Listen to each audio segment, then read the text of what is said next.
पर आप शास्त्रों को गंभीरता से देखिए। यहां भगवान श्री राम करें किस गुरु की सेवा करनी चाहिए। आज गुरु लगाने का भी, गुरु बनाने का भी होड़ लग गया है। अपने अनुकूल गुरु बनाते हैं, गुरु के अनुकूल नहीं बनते। यहाँ तो बड़ी छानबीन है, 6 महीना छोड़ो तब दीक्षा लो, 6 महीना तक क्या ठिकाना है, रहेंगे कि नहीं रहेंगे। अब यहाँ चटमड़वा पट विवाह करना चाहते हैं और उसका परिणाम देखते हैं कि क्या होता है। चटमड़वा पट विवाह का अरेंज मैरिज होता था, बच्चा सुसंस्कारी होता था, और लव मैरिज में बच्चा का पते नहीं चलता है इसका है कि उसका है। एक से करे तो ठीक है, कहीं से लव चल रहा है, नहीं पटा तो छोड़ दिया। कॉन्वेंट में बच्चा पढ़ रहा है, कॉन्वेंट का अर्थ होता है लवारिस बच्चा, और हम आप भी कॉन्वेंट में ही दे रहे हैं। ये तो यूरोप की पढ़ाई है, वहां लव मैरिज होता है, चलते चलते प्रेम हो गया, दोनों में संबंध हो गया, बच्चा हो गया, छोड़ दिया, सरकार उसका पालन करे। फिर जब कोई पट गया, जीवन साथी हुआ तो थोड़ा दिन चला तो चला, नहीं तो फिर जैसे आराम पशुवत जीवन जीते। ये भारत है जहां 7 जन्म निभाने की वादा करते हैं। आज नारी धर्म पर हमारे संचालक महोदय निवेदन किया गया है, नारी धर्म पर बोलिए, लेकिन वक्त नहीं है कि मैं इसकी व्याख्या कर सकूंगा। गुरुजन से आप सुनेंगे, नारी धर्म के बारे में आप गुरुजन से सुनेंगे। सबरी के संबंध में आप सुन रहे थे, सबरी के दरवाजे पर राम जी आए हैं, सबरी राम जी के दरवाजा पर नहीं गया। शिव जी राम जी के दरवाजा पर गए, पर सबरी राम जी के दरवाजा पर नहीं गया। और सबरी खोजने के लिए किसी मंदिर मस्जिद में भी नहीं गई, किसी गिरद्वारा और किसी गुरुद्वारा में नहीं गई। सबरी केवल गुरु के शरणों में, गुरु के वचनों पर विश्वास करके टिकी रही। और आपका नारी धर्म भी क्या कहता है, यदि आज की माताएं गौर से रामायण पढ़ी होती तो आज पुतहू का मार नहीं खाना पड़ता।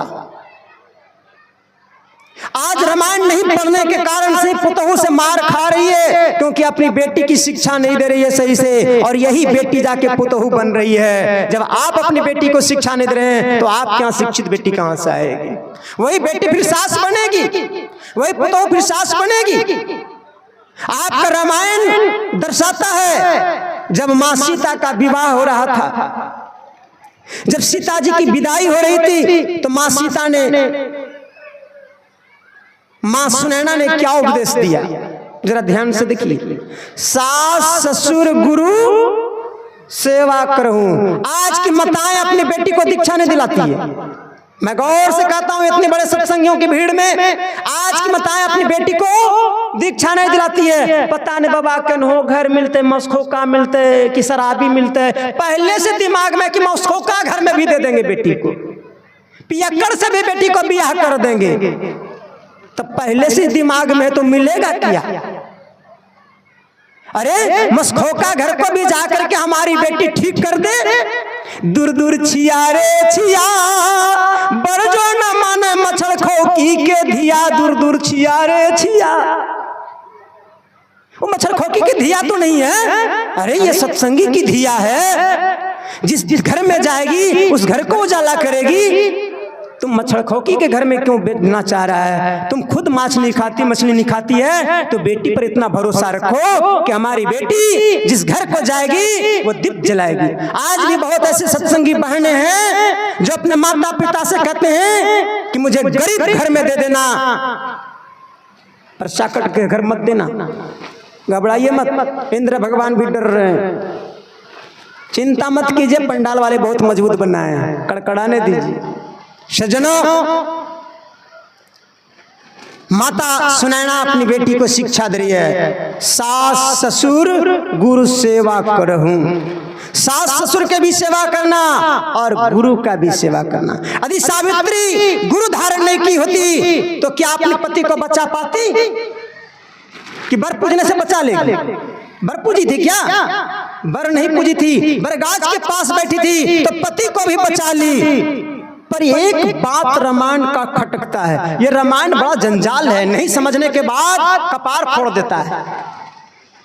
इसलिए रामायण केवल पाठ करने का नहीं है, रामायण की बात समझने की जरूरत है। रामायण बताती है जब माता सुनैना अपनी बेटी पार्वती को विदा कर रही है तो वहां क्या शिक्षा देती है, क्या दिया है वहां का श्लोक?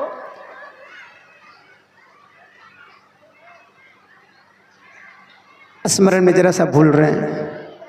सुनैना जब भेज रही है, मैना जब भेज रही है अपनी बेटी पार्वती को, तो कहा करहूं सदा शंकर पद नारी धर्म पतिदेव नहीं दूजा। क्या है? करहूं सदा शंकर पद पूजा। नारी का एक ही धर्म है,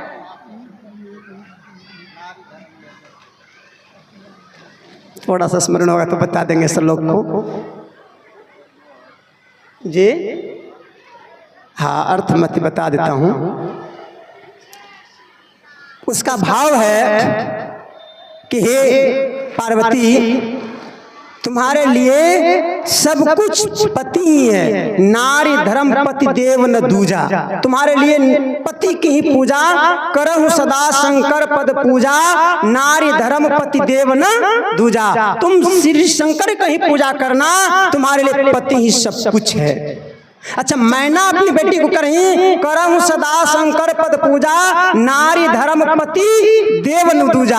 आज पति लोग भी ऐसे ही होते हैं। अरे तुम्हारे लिए तो केवल पति ही सब कुछ है, पति छोड़ के और कहीं जाने की जरूरत नहीं है, दीक्षा की जरूरत नहीं है, सत्संग करने की भी जरूरत नहीं है। पर पति को भी तो होना चाहिए, कि पतित का भी होना चाहिए, पति को भी शंकर के तरह होना चाहिए, तभी ना। मैना करिए करहु सदा शंकर पद पूजा, नारी धर्म पति देव न दूजा। नारी का धर्म एक ही, पति के अलावा और किसी को नहीं भजना। क्या मैना ज्यादा बुद्धिमती थी और सुनैना क्या मंदमती थी? सुनैना करिए सास ससुर गुरु सेवा करहूं, अब मैना करिए कि तुम्हारे लिए पति ही सब कुछ है। क्यों? कभी आपने इसको गंभीरता से देखा? आप सभी को पता है कि हमारी बेटी जहां जा रही है वहां कौन है? मैना को पता है कि हमारी बेटी जहां जा रही है वो शंकर बिना बाप माय का है क्या? उसके घर में सास ससुर है क्या? शंकर भगवान का माय बाप नहीं है जहां जा रही है, और ना ही उसका कोई गुरु है, वो स्वयं गुरु है। तो माँ करिए कि तुम्हारे लिए माता पिता गुरु सब कुछ तुम्हारे पति है, समर्थवान है, तुमको और कोई चीज की जरूरत नहीं है, सब कुछ तुम्हारे घर में ही है। पर मैना अपनी बेटी को तो समझा दी, पर सुनैना जान रही है कि हमारी बेटी जहां जा रही है वहां एक सास नहीं, कितने सास है? 3 सास है। अरे कीर्ति रामायण में 1400 रानियां हैं, 1400 सास है, और आसपास की भी सास बन जाती है, खड़े लाइन में हो जाती है। हम सासे चाहिए पैर छुआने के लिए, आप सोचिए। और सीता माँ को सुनैना माता जी ने शिक्षा दिया कि सास ससुर गुरु सेवा करो। पहले सास ससुर और गुरु की सेवा करना। आपकी बेटी जहां जा रही है आपको वो शिक्षा देना चाहिए। पर आज की थोड़ी सी पढ़ी लिखी माताएं, थोड़ी सी पढ़ी लिखी बहनें क्या शिक्षा लेके जाती है? बेटी जइहा ससुर के दरबार कि भैया के शान रखी है।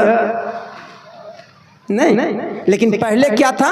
बेटी जइहा ससुर के दरबार कि बाबा के पाग रखी है।